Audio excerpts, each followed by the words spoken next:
আমরা time farm mining সাইটে কাজ করছি। আজকের এই ভিডিওটি তাদের জন্য খুবই গুরুত্বপূর্ণ।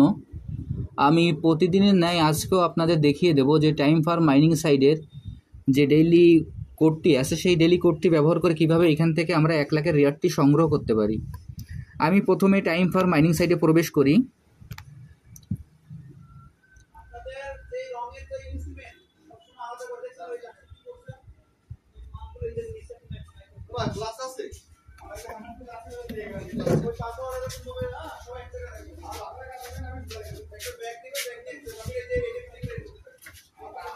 টাইম ফার্ম মাইনিং সাইটে প্রবেশ করার পর এরকম একটি ইন্টারফেস আসবে। আসার পর সর্বপ্রথম আমরা এখানে ক্লেম বাটন আছে, ক্লেম বাটনে আমরা ক্লিক করব।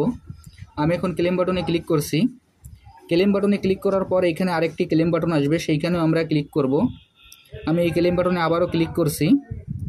ক্লেম বাটনে ক্লিক করার পর আমার যে রিওয়ার্ডটি আছে সেটি আমি সংগ্রহ করব। করার পরে এখানে আবার স্টার্ট বাটন আসবে, সেই স্টার্ট বাটনে আমরা আবারও ক্লিক করব। আমি এখন স্টার্ট বাটনে ক্লিক করছি। স্টার্ট বাটনে ক্লিক করার পর আমার মাইনিংটি স্টার্ট হয়ে যাবে।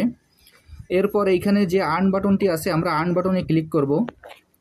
আমি এখন এই আর্ন বাটনে ক্লিক করছি। আর্ন বাটনে ক্লিক করার পর এখানে এরকম 3টি ইন্টারফেস আসবে। আসার পর এইখানে মাঝখানে যে ওরাকল অফ টাইম নামে যে অপশনটি আছে সেইখানে আমরা ক্লিক করব। আমি এখন ওরাকল অফ টাইমে ক্লিক করছি। ক্লিক করার পর এখানে যে অ্যান্সারের অপশনটি আছে সেই অ্যান্সারের অপশন ডেটের যে চিহ্নটি আছে সেই ডেটের চিহ্নই আমরা ক্লিক করব। ক্লিক করার পর আজকের যে অ্যান্সারটি আছে সেই অ্যান্সারটি আমরা এখানে বসিয়ে দেব। সর্বপ্রথম এখানে আমাদের যে সাল আছে সাল আমরা 2015 দেব।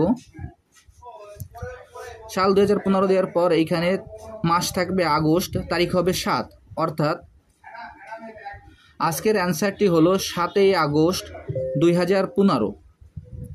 আজকের অ্যান্সারটি হলো 7ই আগস্ট 2015। এরপর আমরা সেট বাটনে ক্লিক করব। সেট বাটনে ক্লিক করার পর নিচে চেক দ্য ডেট নামে যে অপশনটি থাকবে সেই চেক দ্য ডেট অপশনে আমরা ক্লিক করব। আমি এখন চেক দ্য ডেট অপশনে ক্লিক করলাম। চেক দ্য ডেট অপশনে ক্লিক করার পর দেখেন আমার উত্তরটি সঠিক আছে বিধায় এখানে আমার যে 1 লাখের রেওয়ার্ডটি সেটি আমি পেয়ে গেছি। এখন এইখানে যে ক্লেম বাটনটি আছে আমরা ক্লেম বাটনে ক্লিক করব। আমি এখন ক্লেম বাটনে ক্লিক করে আমার পয়েন্টটি কালেক্ট করে নিলাম। আর এখনও যারা এই প্রজেক্টে অংশগ্রহণ করেন না, আমার ভিডিও ডিসক্রিপশন বক্সে জয়েনিং লিঙ্ক থাকবে। জয়েনিং লিঙ্কে ক্লিক করলেই আপনারা এই প্রজেক্টে খুব সহজে অংশগ্রহণ করতে পারবেন। সবাইকে অসংখ্য ধন্যবাদ।